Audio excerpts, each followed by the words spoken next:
الله تعالى وبركاته. بسم الله والحمد لله والصلاة والسلام على رسول الله وعلى آله وصحبه أجمعين. ആദരണീയരായ ഗുരുവര്യരെ, രക്ഷിതാക്കളെ, സ്നേഹജനങ്ങളെ, പ്രിയപ്പെട്ടവരെ, 32ാമത് സാഹിത്യോത്സവിന്റെ കമനീയ വേദിയാണ് നാം അറിയാതെ നമ്മുടെ അടുക്കളകളിലും അകത്തളങ്ങളിലും വരെ നുഴഞ്ഞു കയറാൻ ശ്രമിക്കുന്ന സാർവത്രികമായി കൊണ്ടിരിക്കുന്ന ലഹരി വ്യാപനത്തിന്റെ പശ്ചാത്തലത്തിൽ ലഹരിയ ദുരന്തം എന്ന വിഷയത്തെ അധികരിച്ച് സംസാരിക്കാനാണ് ഞാൻ ഇവിടെ നിയുക്തനായിരിക്കുന്നത്. ലഹരി വ്യാപനവും അതിന്റെ അനന്തരഫലങ്ങളും ഇന്ന് ആഗോള ദുരന്തങ്ങളായി മാറിക്കൊണ്ടിരിക്കുകയാണ്.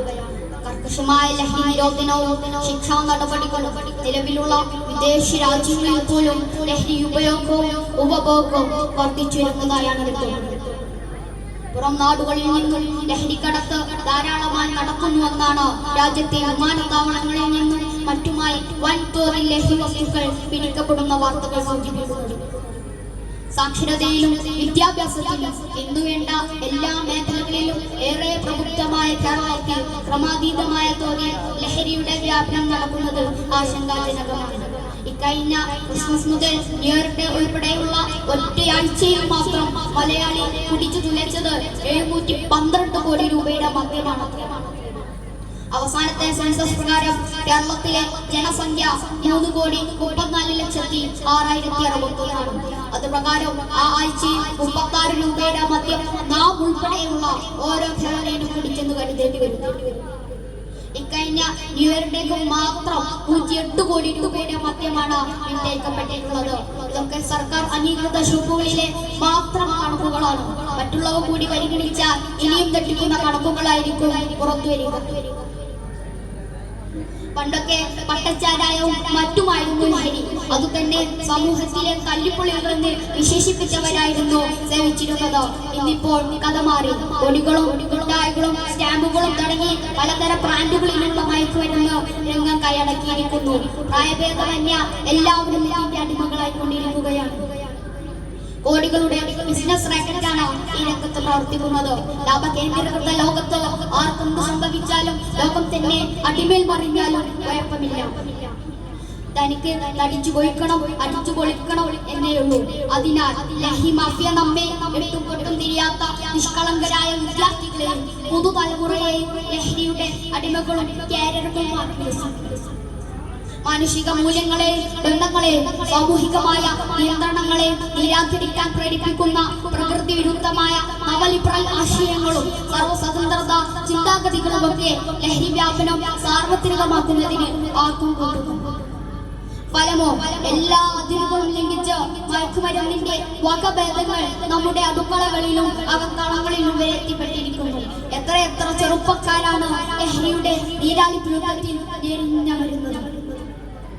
താമരശ്ശേരിയിൽ പോലീസ് പിടികൂടിയപ്പോൾ കയ്യിലുള്ള പാക്കറ്റ് വാങ്ങി മരണത്തിലേക്ക് വൈദ്യുതി വീണ യുവാക്കളുടെ വാർത്ത നാം വായിച്ചില്ലേ? ആ പുതുതലമുറ വായിക്കാതെ, പഠിക്കാതെ, ചിന്തിക്കാതെ മസ്തിഷ്കം മരവിച്ച് താന്തോതികളായി വളരണം. ലഹരി മാഫിയകളെ തുരത്തേണ്ട സമയം അതിക്രമിച്ചു കഴിഞ്ഞിരിക്കുന്നു. മയക്കുമരുന്ന് വ്യാപനം തടയാൻ സർക്കാർ ഇപ്പോൾ കാണിക്കുന്ന ജാഗ്രത ശ്ലാഘനീയമാണ്. അതേസമയം 22.53% റവന്യൂ വരുമാനം ലഭിക്കുന്ന കറവപ്പശു ആയതിനാൽ മദ്യം വാങ്ങാമെന്നും മയക്കുമരുന്ന് പാടില്ലെന്നുമുള്ള ഇരട്ടത്താപ്പ് ഉപേക്ഷിക്കാൻ ഭരണകൂടം തയ്യാറാകും. മനുഷ്യത്വം തകർക്കുന്ന എല്ലാ തര ലഹരി വസ്തുക്കളും തടയണം. നിയമം കൊണ്ട് മാത്രമായില്ല ഈ ഭീകരനെ തുരത്താൻ. നാം മാനുഷിക മൂല്യങ്ങളിൽ ഒറ്റക്കെട്ടായി ബോധേനിറങ്ങണം. ബോധവൽക്കരണം തന്നെയാണ് പ്രധാനം. ഒപ്പം ശക്തമായ പ്രക്ഷോഭം. يا أيها الذين آمنوا إنما الخمر والميسر والأنصاب رجس من عمل الشيطان فاجتنبوه لعلكم تفلحون. ഇസ്ലാം എല്ലാത്തര ലഹരി വസ്തുക്കളെയും വർജിക്കണമെന്നാണ് പഠിപ്പിക്കുന്നത്. ഒരു കാലത്ത് നാട്ടിൽ സുലഭമായിരുന്ന പെട്ടിക്കടകളിൽ യഥേഷ്ടം മുങ്ങിക്കിടന്നിരുന്ന വർണ്ണ പാക്കറ്റുകൾ മയക്കുമരുന്നിലേക്കുള്ള ചവിട്ടുപടിയാണ് തിരിച്ചറിഞ്ഞ് 2004 പാൻ മസാലകൾക്കെതിരെ നടത്തിയ ജനജാഗ്രത ഫലം കണ്ടിരുന്നു. വൈകിയെങ്കിലും അത് നിരോധിക്കപ്പെട്ടു. അതേ മാതൃകയിൽ ഇപ്പോൾ നടത്തുന്ന ശ്രമങ്ങളും വിജയം കാണാതിരിക്കില്ല. അതോടൊപ്പം അതോടൊപ്പം വിവിധ മേഖലകളിൽ പ്രവർത്തിക്കുന്ന മുഴുവൻ സന്നദ്ധ സംഘടനകളും ഈ മാരകവിധിനെതിരെ നമ്മൾ ഇറങ്ങുമെന്ന് നമുക്ക് പ്രത്യാശിക്കാം. സാഹിത്യോത്സവവേദി ലഹരിയെ തുരത്താനുള്ള നമ്മുടെ എല്ലാ ശ്രമങ്ങൾക്കും ശക്തി പകരുന്നതാകട്ടെ എന്നാഗ്രഹിച്ചു. സർവനാശങ്ങളുടെ കവാടമായ ലഹരിയിൽ നിന്നും മറ്റു തിന്മകളിൽ നിന്നും മോചിതരായി നന്മയുടെ പ്രയോക്താക്കളാകാൻ അല്ലാഹു അനുഗ്രഹിക്കട്ടെ എന്ന് പ്രാർത്ഥിച്ചു. എനിക്ക് വിട. അസ്സലാമു അലൈക്കും വറഹ്മത്തുള്ളാഹി തആല വബറകാതുഹു.